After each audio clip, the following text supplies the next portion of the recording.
गांव का नाम था लखपुरा, जहां हर दिन कुछ ना कुछ नया तमाशा होता ही रहता था। उसी गांव में रहती थीं दो सौतेली बहनें। बड़ी का नाम था फुलवा और छोटी का नाम चमेली। दोनों की शादी एक ही घर में दो सगे भाइयों से हो गई थी। अब ससुराल एक ही, आंगन एक ही, और सबसे बड़ी बात, रसोई भी एक ही। शुरू शुरू में तो दोनों बहनें बड़ी प्यार से रहती थीं। एक साथ खाना बनाना, हंसना ठिठोली करना, सब कुछ बढ़िया चल रहा था। लेकिन जैसे जैसे दिन बीतने लगे, दोनों के बीच छोटी छोटी बातों पर खटपट शुरू हो गई। एक दिन फुलवा बोली, ए चमेली, तू हर बार मसाला ज्यादा डाल देती है, खाना खाएंगे कि आग उगलेंगे। चमेली भी कहाँ चुप रहने वाली थी, तो क्या हुआ दीदी, आप तो नमक ही भूल जाती हो, बिना नमक का खाना तो गाय भी ना खाए।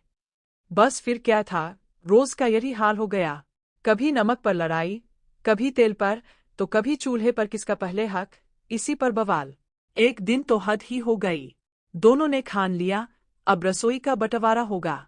ससुर जी खेत से लौटे तो देखा आंगन में पंचायत बैठी है। फुलवा और चमेली आमने सामने खड़ी, जैसे चुनाव लड़ रही हों। फुलवा बोली, बाबूजी, अब हमसे साथ में रसोई नहीं संभलती, अलग अलग कर दीजिए। चमेली ने भी हामी भर दी, हाँ, अब अपना अपना चूल्हा होगा, अपना अपना राज चलेगा। ससुर जी ने सर खुजलाते हुए कहा, अरे बिटिया, रसोई का भी कहीं बंटवारा होता है। लेकिन दोनों बहनें अड़ी रहीं। आखिरकार पंचायत बैठी और फैसला हुआ, रसोई का बंटवारा होगा। अब शुरू हुआ असली मजा। रसोई में जो भी सामान था, उसका बंटवारा होने लगा। फुलवा बोली, ये बड़ा कड़ाही मेरा। चमेली बोली, तो छोटा कड़ाही हम लेंगे। फुलवा, चूल्हा आधा आधा करेंगे। चमेली, अरे चूल्हा भी कहीं आधा होता है, को रहे। फिर क्या, चूल्हे पर भी बेहेस छिड़ गई। आखिरकार बीच में एक लकीर खींच दी गई, चूल्हा आधा फुलवा का, आधा चमेली का। अब देखिए मजा। जब फुलवा खाना बनाती, तो आधा चूल्हा जलता, आधा बुझा रहता। रोटी एक तरफ सिकती, दूसरी तरफ कच्ची रह जाती। उधर चमेली भी कम नहीं थी। उसने भी अपने आधे चूल्हे पर दाल चढ़ाई, लेकिन दाल उबल उबल कर आधे में ही रह जाती। गांव वाले ये नजारा देख देख कर हंसी से लोटपोट हो जाते। एक दिन तो और भी मजेदार हुआ। फुलवा ने सोचा आज पूड़ी बनाएंगे, लेकिन तेल आधा उसका, आधा चमेली का। अब तेल मिलाने को लेक लखपुरा गांव में अब फुलवा और चमेली की दोस्ती फिर से जम गई थी। दोनों मिलकर रसोई संभालतीं, हंसी मजाक करती और घर में फिर से रौनक आ गई। लेकिन अरे भैया, ये देहाती कहानी है, यहाँ शांति ज्यादा दिन टिकती कहाँ है। Grinning face with smiling eyes. एक दिन गांव में खबर आई, परसों बड़े ठाकुर साहब के घर भोज है, पूरे गांव को न्योता है। अब फुलवा बोली, ए चमेली, हम लोग भी कुछ खास बनाकर ले जाएंगे, ताकि सब लोग हमारी तारीफ करें। चमेली भी जोश में, हाँ दीदी, इस बार ऐसा पकवान बनाएंगे कि पूरा गांव उंगली चाटेगा। दोनों ने मिलकर प्लान बनाया, लिट्टी चोखा और खीर। अब शुरू हुआ असली तमाशा। सुबह सुबह दोनों रसोई में जुट गईं। फुलवा बोली, तू लिट्टी बना, हम खीर बनाएंगे। चमेली बोली, ठीक है, लेकिन इस बार नमक चीनी का गड़बड़ मत करना। फुलवा ने आंखें तरेरी, अरे अब हम प्रोफेशनल बन गए हैं। अब देखिए खेल। चमेली लिट्टी बना रही थी, लेकिन बीच बीच में गाना गा रही थी, लिट्टी बनाए हम, दिल ले जाए हम। उधर फुलवा खीर बना रही थी, लेकिन उसका ध्यान बाहर गपशप में ज्यादा था। तभी चमेली ने मजाक करने की सोची। उसने धीरे से फुलवा के खीर वाले बर्तन में नमक डाल दिया।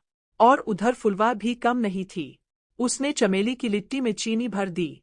दोनों मन ही मन हंस रही थी, देखते हैं आज क्या होता है। अब जब खाना तैयार हुआ, तो दोनों ने बिना चखे ही डिब्बे में भर लिया और भोज में पहुंच गईं। गांव वाले सब बैठे थे, खाने का इंतजार कर रहे थे। फुलवा बोली, आज हमरी बनाई खीर सब खाएंगे। चमेली बोली, और हमारी लिट्टी का तो जवाब नहीं। सबने प्लेट में खाना लिया। पहला निवाला जैसे ही मुंह में गया, पूरा माहौल सन्नाटा। Flushed face. एक आदमी चिल्लाया, अरे ये क्या है, खीर में नमक।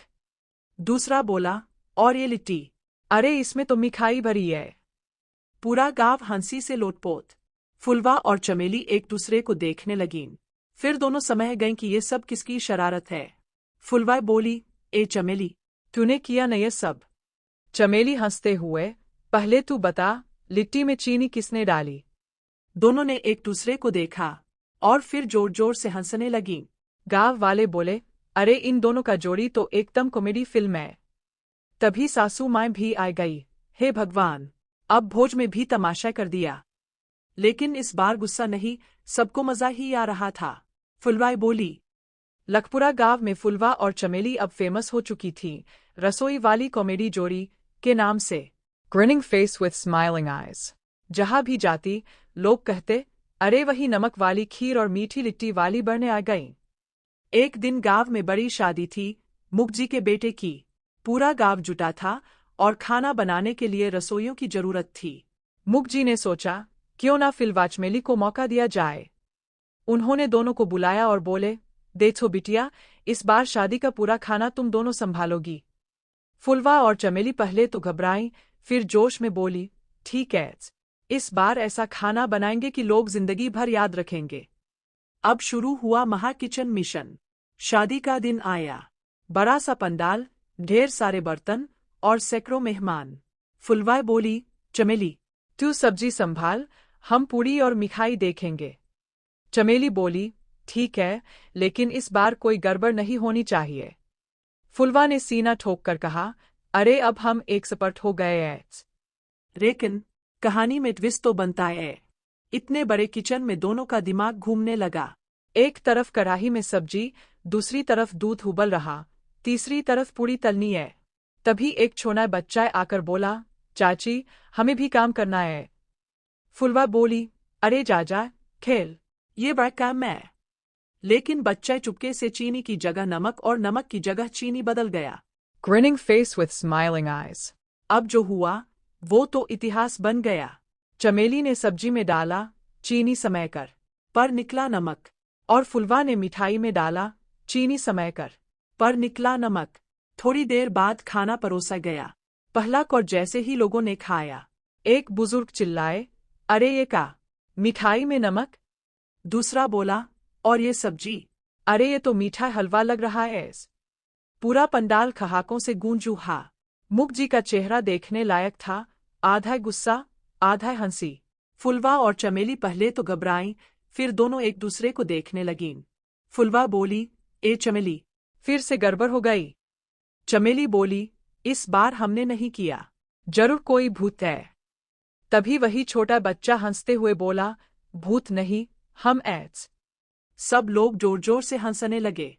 मुखजी भी हंस पड़े, अरे तुम दोनों जहां जाती हो वहां मजा अपने आप आ जाता है। लेकिन अब खाना तो सही बनाना था।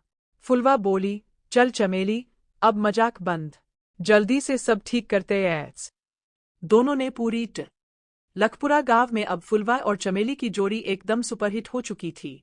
शादी वाले कांड के बाद तो लोग इन्हें हंसती खिलाती बहनें कहने लगे थे। एक दिन फुलवा बोली, ए चमेली, जब सब लोग हमारी इतनी तारीफ करते हैं तो क्यों ना अपना देसी होटल खोले। चमेली की आंखें चमक उठीं, अरे वार दीदी, फुलवा चमेली ए आबा, नाम ही सुनते लोग दौड़े आएंगे। बस फिर क्या था, दोनों ने घर के बाहर ही एक छोटा सा ठेला लगा लिया। ऊपर बोर्ड लिखा, फुलवा चमेली देसी होटल, खाओ भी हंसो भी। गांव वाले पहले दिन ही देखने उमड़ पड़े। पहला ग्राहक आया, हरखू काका। काका बोले, देखे जरा, तुम दोनों क्या खिलाती हो। फुलवा बोली, आज स्पेशल है, लिट्टी चोखा और खीर। चमेली ने आंख दबाई और साथ में हंसी फ्री। अब दोनों पूरे जोश में खाना बनाने लगीं। लेकिन आदत तो आदत होती है। इतने में एक आदमी आया और बोला, हमको जल्दी खाना चाहिए, ट्रेन पकड़नी है। अब दोनों घबरा गईं। फुलवा जल्दी जल्दी पूड़ी तलने लगी, चमेली जल्दी जल्दी चोखा बनाने लगी। जल्दबाजी में क्या हुआ, फुलवा ने पूड़ी तलते तलते चूल्हे में पानी डाल दिया और चमेली ने आलू के चोखे में गलती से गुड़ डाल दिया। Grinning face with smiling eyes. अब जो खाना बना वो तो कमाल ही हो गया। पूड़ी आधी गीली आधी सूथी, और चोखा, अरे वो तो मीठा आलू बन गया। Grinning face with smiling eyes. Harkhu काका ने पहला निवाला लिया और चौंक गए, अरे बिटिया, ये चोखा है या हलवा। दूसरा ग्राहक बोला, और ये पूड़ी, ये तो नहाकर आई है क्या। पूरा ठेला हंसी से गूंज उठा। फुलवा और चमेली एक दूसरे को देखने लगीं। फिर दोनों खुद भी हंसने लगीं। फुलवा बोली, अरे आज तो गड़बड़ हो गई। चमेली बोली, कोई बात नहीं, हंसी तो आ रही है ना। लेकिन तभी काव के मास्टर जी आए। उन्होंने कहा, देखो बेटियों, मजाक अपनी जगह है, लेकिन ग्राहक को अच्छा खाना भी चाहिए। दोनों बहनों को बात समझ में आ गई। फुलवा बोली, ठीक है, अब हम पूरा ध्यान लगाकर खाना बनाएंगे। चमेली बोली, और इस बार बिना गलती के। अब दोनों ने धीरे धीरे समझदारी से खाना बनाना शुरू किया। लिट्टी सही, चोखा मसालेदार, खीर मीठी, सब कुछ एकदम बढ़िया। जब ग्राहकों ने दोबारा खाया तो सबने तारीफ की, वाह, अब तो मजा आ गया। धीरे धीरे उनका देसी होटल चल निकला। गांव के लोग रोज आने लगे, चलो आज फुलवा चमेली के यहाँ खाते हैं। दोस्तों, अगर आपको यह कहानी अच्छी लगी है तो या और मज़ेदार कहानी सुनने के लिए चैनल को like, share, comment and subscribe जरूर करें। Thanks for watching.